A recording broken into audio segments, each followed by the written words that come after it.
D'abord un mot sur la Grèce, l'extrême gauche radicale, le parti anti-austérité qui pourrait arriver au pouvoir au mois de janvier dans quelques semaines. Vous vous dites quoi? C'est une bonne nouvelle? Ça va faire bouger les lignes ou c'est inquiétant pour l'Europe? Non, je dis que ce qu'on fait à la Grèce et aux pays du Sud est scandaleux.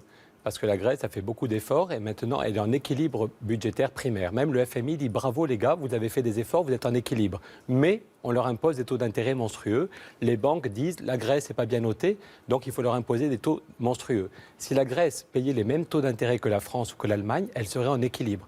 Pas besoin d'austérité. Or, les banques savent très bien qu'il y a un système européen de sécurité qui fait que la Grèce ne sera jamais en défaut. Donc, c'est se foutre du monde.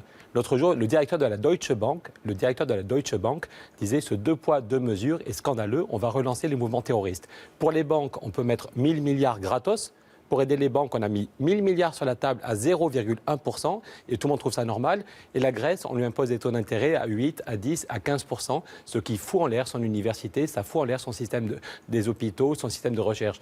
Donc je comprends qu'une partie des Grecs en ait vraiment marre. Ce deux poids, deux mesures est totalement scandaleux. Ils en ont marre. Est-ce que c'est la solution Non, mais en avoir marre. pour ce parti? Non, après ça, je ne sais pas quel est le programme exactement, mais ce qu'on impose, la façon dont les banquiers s'endettent le matin à 0,1% auprès de la Banque centrale et ils prêtent à 8 ou 10% le soir à la Grèce. Et ça a des conséquences désastreuses. C'est des millions de retraités qui sont dans la rue, c'est des gens qui n'ont plus accès à la santé, c'est des gens qui n'ont plus accès à l'université. Ce qui se passe en Grèce est vraiment scandaleux et le gouvernement français ne dit rien.